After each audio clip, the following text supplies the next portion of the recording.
Hello there, Shortcuts. Stephen here. This is video 1 for Shortcuts.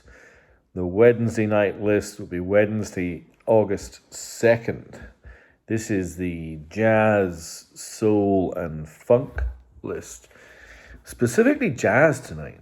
Jazz, yeah. This is going to certainly expand my horizon. The box from Shibuya this week has a lot of records that I've never heard of. And I've been enjoying exploring them. And so I think that there may be some experimentation and certainly some punts on some new music that, at least on first impression, sounds pretty damn special. And I really struggled to figure out where to start. What should the kickoff record be for this particular list? And I've actually settled on two that have a common theme. The Whims of Chambers by Paul Chambers and Mingus Aum by Charlie Mingus. Both of these are 70s represses that are hideously expensive on Discogs. I think that they have these records have an appeal. I played Whims of Chambers for the first time today. Now, Paul Chambers, bass player and let's say part of the cohort, almost like the house band for a lot of Shortcuts' favourite Blue Note records with Philly Joe Jones. So Philly Joe Jones also on this record. As a bass and drums combo, they're kind of hard to beat. Played on so many records, but the band for this record recorded 1957. Donald Byrd on trumpet. By the way, Donald Byrd is quickly becoming, as kind of usurping Lee Morgan as my favorite trumpeter. The more I listen to Donald Byrd, the more I find his kind of melodic playfulness just totally tickles me. So you got Donald Byrd, John Coltrane. So this is relatively early Coltrane. So he's just part of the ensemble, I guess. He isn't the standout here. Kenny Burrell. When Kenny Burrell hits the straps on this record, it is incredible. Horace Silver on piano and the aforementioned Philly Joe Jones on drums, joining Paul Chambers on bass. I love this sleeve. It's in immaculate condition. Sleeve notes by Leonard Feather always tickles me. Paul Chambers, like many jazz musicians from the 50s into the 60s, was a drug addict and died age 33 of complications from illnesses arising out of that addiction. It's a very, very young age, and hugely talented and a very interesting record.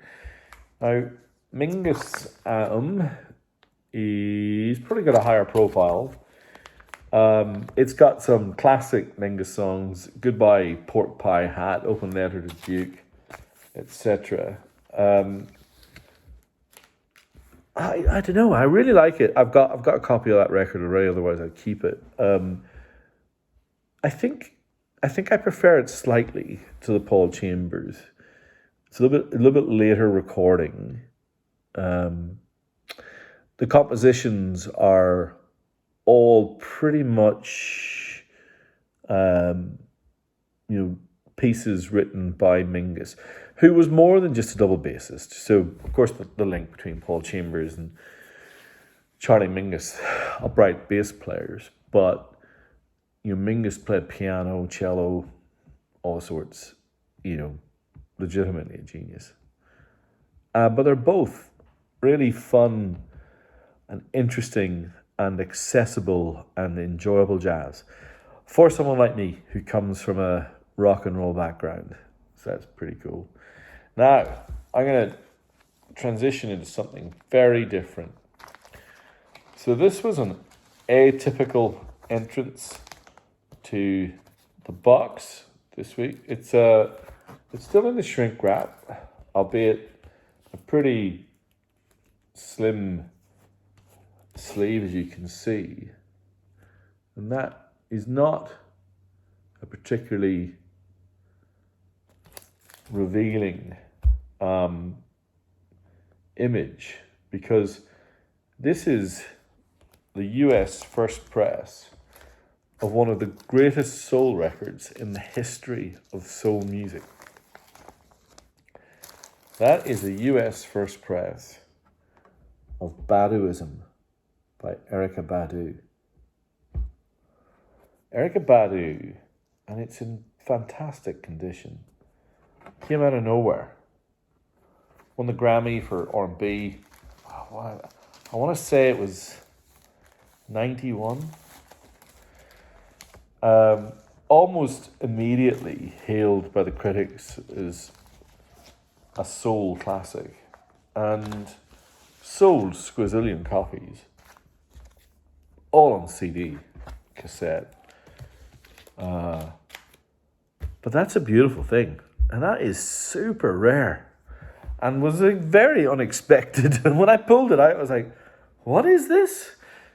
And so when you go back to Discogs and try and decipher what the hell you've got here, it turns out that the key feature is just there, where it says 1997. Not 1991, 1997.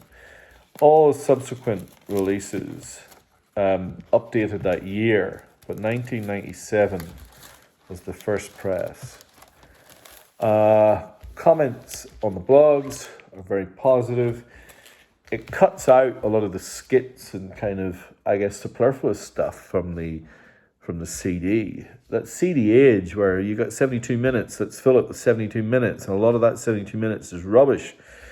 Is culled on this disc, because you cut down to 38 minutes, and a lot of rubbish leaves, and that is ultimately not exactly the Baduizm record, but it's a highly condensed quality slab of vinyl, and very, very rare. Really, not many around Australia, I would suspect. All right, we better crack on. We've got quite a few interesting things to get through. We've started to hit on this concept of Shortcuts royalty. I don't know if he's quite there yet, but he's on his way. Grant Green, jazz guitarist. We're starting to think about Kenny Burrell and Grant Green as the kind of cornerstone jazz guitarists. You got some soul guitarists who I love, like Cornell Dupree. But this record is quite pure. It's a pretty pure quartet on the Blue Note label. It does what it says on the tin. It is a Sunday morning chill out record. It is incredibly melodic.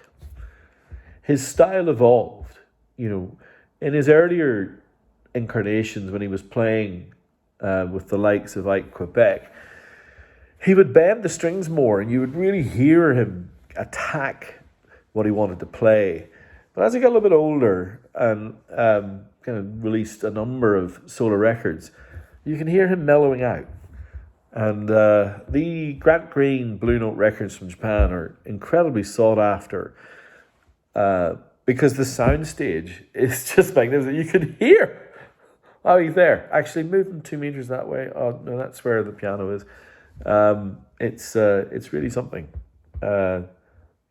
Grant Green on vinyl is a pleasure.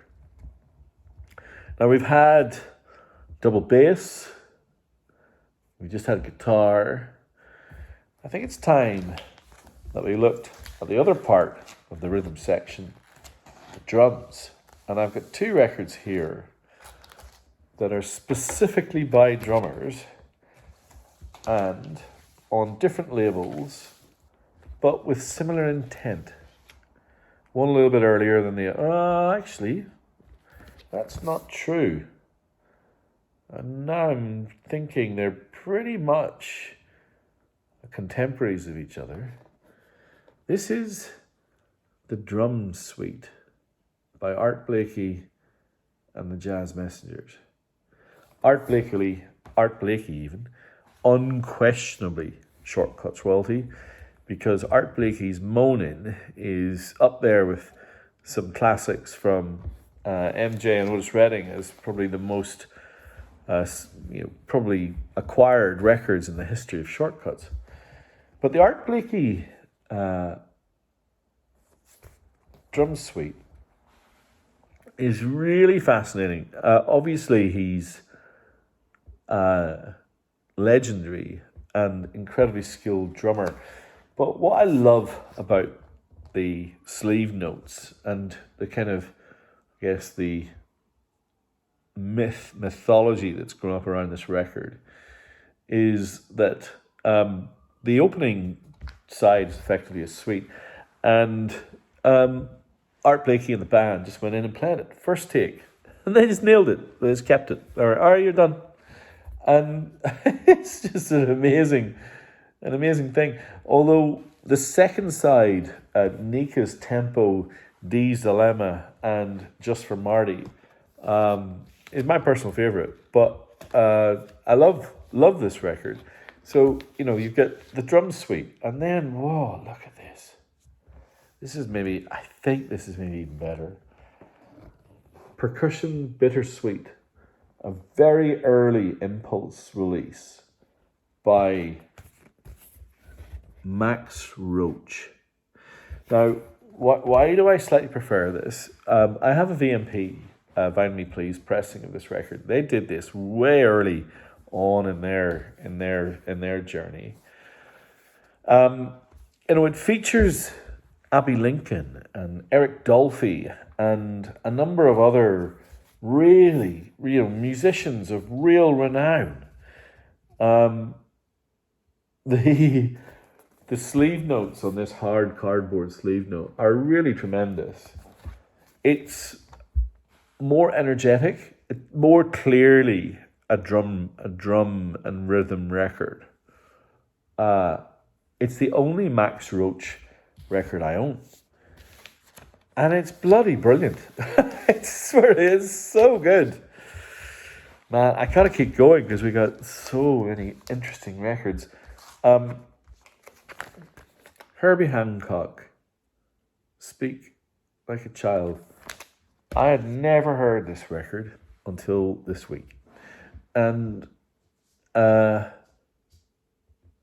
it's really something. This is the record that he released directly after Maiden Voyage. Now, I don't know if it was just before Empyrean Isles or after. But it's quite different from those in that, maybe as the title might suggest, it's a very intimate record. That is actually, as Yvonne put me on to when I was chatting to him earlier, thank you, sir. That is, I'm going to get them the right way around. Yeah, that's Herbie kissing Gigi, who's his wife, and still his wife, 50 odd years later. And it's got these beautiful images of, you see, children talking to each other. I get the intent of this record because it's clearly about communicating with style and grace and in the moment. And it's quite spiritual, like a lot of Herbie Hancock's playing. Even though the first track is called Riot, it sounds nothing like a riot. It's really lovely. I think it's a surprise, that record. Yeah, I'm a fan. Now we've got a couple that I think are just examples of the incredible artwork that the folks at Tamla Motown were churning out in the late 60s. This is actually early 70s, this record. So this is a white label promo. You can see the white label promo there, Tamla Motown. It's not on Discogs, never been sold before. But this is the best of the Supremes. Stop. In the name of love. And look at that sleeve. Look at that. There they are on the back. This, of course, after Diana Ross had left the band. They were all in a bit of a mess in the late 60s before the Supremes decided to continue on. And through some great songwriting, they really delivered. But this is the other record. This is before. This is 1968. This is Let the Sunshine In, which was, I'm pretty sure it's the last fully credited Diana Ross and the Supremes. Can you see that? When you listen to it, it is almost exclusively focused on Diana Ross. But it's got some amazing tunes. There's a cover version of Sly and the Family Stone's Everyday People that I think is really rather lovely. The title track's great, but the opening side has two songs, Aquarius, Let the Sunshine In, and in particular, a song called The Composer that I like very, very much indeed. All right, we've got 4 or 5 to go here. By the time the early 80s came around, Fela Kuti records were being released in the West. And the Black President is a call to arms. Well, I don't know, I'm not going to call it a call to arms, but it's certainly a critique of the situation in his, I'm pretty sure it's Nigeria, native Nigeria. And, if agitprop kind of Afrobeat is your bag, then 1981's Black President on the Arista label is pretty fantastic. All right. One more jazz, and then we got some soul and funk. Actually, 2 more jazz. I'm going to pull this one forward. Again, Art Blakey's A Night in Tunisia is an amazing record. An amazing record. First time I've had it with full OB, absolutely near mint condition. Just a stunning record. If you haven't listened to that, give it a go. Now, this one you might not be so familiar with. This is Ornette Coleman's second record. Tomorrow is the Question. The new music of Ornette Coleman. 1958/59. Very highly regarded and high quality piece of work on the Contemporary label. So, kind of before The Shape of Jazz to Come and the records in his canon, which are regularly listed in the 50 greatest of all time. But this sleeve, the sleeve here, look at that. Contemporary records. One of the key players on this record, and really the counterpoint, because he pretty much ditches any keyboards and piano on this record, and it's himself and Don Cherry on trumpet that are the kind of the dueling focus of this record. Very fine piece of work. We've got a few just to finish the list. This is a Japan only release. Soul Ballads, James Brown. Got some of the standard fare, Please, Please, Please, but also collects up some really deep cuts that are really, I was about to swear there, really good. Goodbye My Love, Woman Part 1, Try Me being my personal favourites. The Japanese, particularly on the Polydor label, were pretty fantastic at pulling great James Brown music together, and this is no exception. All right, 2 records to go. One, this isn't quite of the quality of some of the records that we've been talking about, but it is still a lot of fun. Rick James is Cold Blooded, which is maybe his 5th or 6th record, but look at that. Look at that. What a dude. It's quite something. Beautiful condition with the Obi. Just that's a fun record. And then finally, I'm putting this one on here because this sleeve is something else. And I have a soft spot for any record that's on the original. Oh, it's heavy too. Green and blue Atlantic label.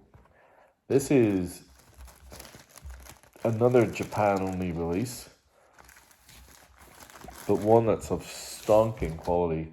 And this cover, look at that. That is the best of Otis Redding on a hard cardboard gatefold, with the inserts being these wonderful images and lyrics of the great man himself, who the Japanese utterly adored. And there you have it. What a list, eh? What a list. Something new to dig into, I think, for pretty much all of us. But I think high quality. And I think just about any of those would grace any record collection, I think. So keep an eye out. 9 p.m. sharp, Wednesday evening. The list will go out, as always. I'm looking forward to seeing what you all choose. Thank you so much for watching. Keep an eye out for list 2, which has got some really good stuff. All right. Thanks a lot. Bye.